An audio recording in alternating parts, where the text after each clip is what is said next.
بسم اللہ الرحمن الرحیم۔ ناظرین، آج ہمارا تیسرا ویلاگ چل رہا ہے اور مین سبجیکٹ ہے ہمارا کینسر۔ کینسر کے لیے کون سی خوراک استعمال کرنی چاہیے، کیا کیا احتیاطیں ہیں، وہ ہمارا سبجیکٹ چل رہا ہے۔ تو آج کا تیسرا ویلاگ ہے جس کا ہیڈنگ ہے بحفاظت باہر کھانا کھائیں۔ بحفاظت باہر کھائیں، یہ ہیڈنگ ہے۔ باہر کھانے سے مزید چیلنجز پیش ہو سکتے ہیں کیونکہ کھانے کو ذخیرہ کرنے اور تیار کرنے کے طریقے کے بارے میں کم معلوم ہے۔ اہل خانہ ریستوران میں کھانے سے متعلق بیماری کے خطرے کو کم کرنے میں مدد کے لیے اقدامات کر سکتے ہیں۔ ریستوران کے لیے صاف معائنہ، صحت معائنہ، ریٹنگ چیک کریں۔ یہ دیکھنے کا ایک اچھا طریقہ ہے کہ ریستوران کھانے کی حفاظت کی قواعد اور ضروریات کو کتنی اچھی طرح پورا کرتا ہے۔ خدمتگار سے بات چیت کریں، وقت سے پہلے کسی بھی مخصوص ضروریات کی وضاحت کریں۔ پوچھیں کہ کھانا تیار شدہ ہے۔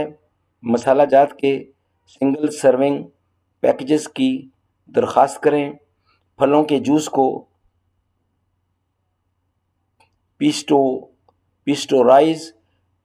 پیسٹورائز کرنے پر ہی پئیں جو بیکٹیریا کو ہلاک کرتا ہے۔ گوشت کو اچھی طرح پکانے کے لیے کہیں۔ مینو کے کچھ اختیارات سے دور رہیں۔ خود سروس یا مشترکہ کھانے جیسے سلاد بار اور بوفے سے پرہیز کریں۔ کچے پھلوں اور سبزیوں کو محدود کریں۔ تازہ نچوڑا ہوا رس منتقل کریں۔ کھانے کے دیگر تجاویز: اس بات کو یقینی بنائیں کہ برتن دائیں میز پر رکھنے کی بجائے نیپکن، صاف ٹیبل کلاتھ یا پلیس میٹ پر رکھے گئے ہیں۔ اگر وہ نہیں ہیں تو نئے لوگوں کے لیے پوچھیں۔ بچا ہوا کھانے کے لیے ایک کنٹینر مانگیں اور کھانا خود سے اندر ڈالیں۔ جلد از جلد بچ جانے والے کھانے کو فریج میں رکھیں۔ اسپتال کے کمرے میں غذائی تحفظ: کھانے سے پہلے اور بعد میں ہاتھ دھوئیں۔ کھانے یا خراب ہونے والے کھانے کو 1 گھنٹے کے بعد ہٹا دیں کیونکہ کھانے پر بیکٹیریا بڑھ سکتا ہے۔ کھانے کو مناسب ڈبوں میں ٹھکانے لگائیں۔ بچے کے کمرے میں کھانا ذخیرہ نہ کریں۔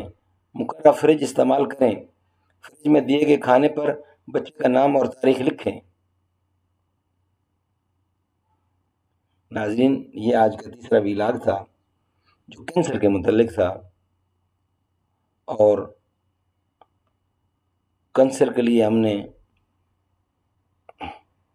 جو ضروری پوائنٹ تھے وہ آپ کی خدمت میں پیش کیے ہیں، اور جو مزید ہمیں ملیں گے وہ آپ تک انشاءاللہ ضرور پہنچائیں گے۔ ناظرین، اللہ حافظ، السلام علیکم۔